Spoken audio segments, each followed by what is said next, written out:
So the next question here is, where does madness come from? Okay. And the madness, and again, all these questions I've brought in today because I really want to bring some proficient answers to this. And in this case, we're talking about real madness, just so that way we can distinguish the difference between just someone who's a bit off, maybe even a little bit bipolar, to someone who is being rushed to the crazy house. And it clearly appears that they have no longer any control over what is going on with them, their attitude, and even what they're saying and what they're seeing. That's the madness that I'm actually referring to. And where that comes from is it actually comes from a process that I'm now saying is stripping, okay, to become stripped. And what this is in relation to is I talked about recently about the birth of the microchip and how all of us have actually, well, not all of us, but many of us, well, actually probably all of us has actually been a part of not only the inception of the microchip into this reality, but also the growth of it, the exponential growth of what we use microchips for and how that's changed the reality in such a short period of time. And so when we look at, just how fast something can change things, we find that the computer chip and the microchip is actually one of the things that have made the reality speed up and go very fast. And I found that, if you can say that there's other beings that are out there and that they have a vested interest in what's happening here on Earth, some nefarious and some benevolent, I can definitely say that one of the desires, especially of the malevolent forms, would just be to speed up the process or the growth of what happens in the incubator or in this reality. This is very similar to trying to make a kid think like an adult, but at a young age, or putting a kid into a stage or a child into a stage where they have no choice but to actually get to this level of maturity. But that's often premature in itself because they are not the age. They didn't enjoy certain things that they needed to enjoy to build a good foundation to finally, when they became adept or adult, to have the proper foundation to stand on. And all this could happen if things are going too fast. And if you look at the reality, everything's about being fast. How fast can you type? How fast does the computer move? How fast does this camera focus? How fast can you get to this amount of money? So it's fast, fast, fast. And the unfortunate part about fast is a lot of mistakes get made. And in certain instances, if you can think of it as a motor, if a motor starts moving faster than it's actually calibrated to run, then what happens is you start stripping the gears. So too with the chakras, that the chakras are themselves wheels. And oftentimes, even with taking substances or experiencing certain aspects of the reality or being under extreme stress, this actually begins to break down the machination, if you may, or the system that is how all of our cognitive functions are running. Like, what space am I in? What am I touching? Who is this that's next to me? And where madness comes from is when one has been doing things or things have been done to them that start to strip those cognitive functions by either speeding them up or slowing them down or blocking them or breaking them. And so there's different things that could actually happen to a person's wills. But in the essence of madness, which is what we're talking about now, the wheels have been broken. Something is not connecting.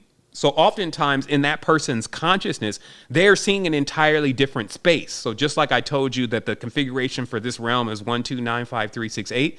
That's not the only configuration. There's other realms that work in different configurations. And let's say since that sequence equates to what we have going on here now, if we move the sequence around, we kind of get a different reality. There will be many things here that are similar to what goes on here, but there'll be some things there that just are not. And sometimes that could be into what you're visually seeing. Now, first of all, I just wanted to explain on the vision. I have a tutorial coming up that is for a great game to play with kids. And it's basically how you can show children what is within the reality, mainly within nature, static objects like trees and things, by showing them many of the different entities that are embedded within this photography, especially when you mirror it. And because of, and I forget the actual term, but the term is about how we always look for the eyes to everything because it becomes for us, and there's a specific term, maybe somebody can type it in here, but it's a term that when we see pictures or we look at things, we first want to find the eyes.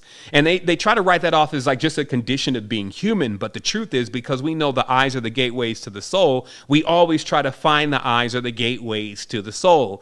And the interesting thing about this reality, because we're only seeing half of it based on the eye that we're using, when we mirror many of the images together, of course, we can see images within the image. And I'll do a tutorial about this. Many already know about it. But what I'm bringing up here is that sometimes that happens in a person's mind that is mad, that, or even on certain substances, that other half, if you may. We talked a lot these days about these two sides of the consciousness, but when they both start seeing at the same time, they put the image together. And then so what you're looking at is, instead of just half of the reality, which is generally what you're seeing both parts of the reality. And so you're able to see what is really the fabric, what we call the fabric of reality, which is more of like a morphogenic blanket. It's where everything, whether it's going or coming, living or dead, can project itself through the fabric of the space that is around us if we are pairing up the parts of the reality that we're looking at. And this is actually what creates omniscience, meaning that in omniscience, what I'm capable of doing is using the fabric of reality to actually picture or see anything. This is also how remote viewing is. So it's basically, instead of me even just seeing out into the reality that I'm looking at now,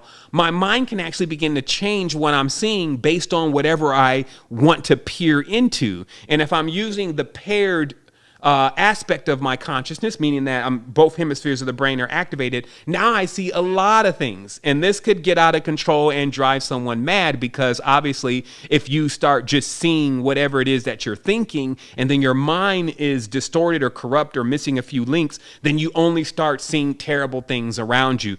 And this leads to then the person talking to themselves and talking to things that you cannot see, but it feels like that they can see. And this is what happens when chakras are stripped.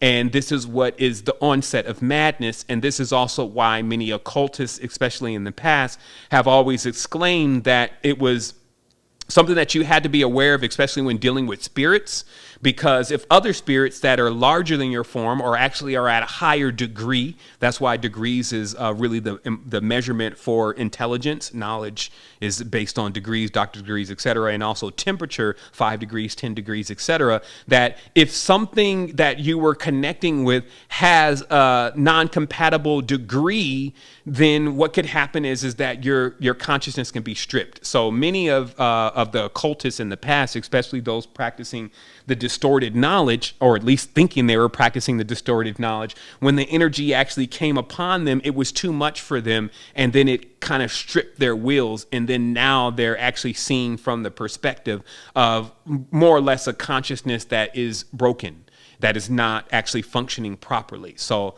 again, I'm giving longer answers because many of the questions that were asked actually center around this.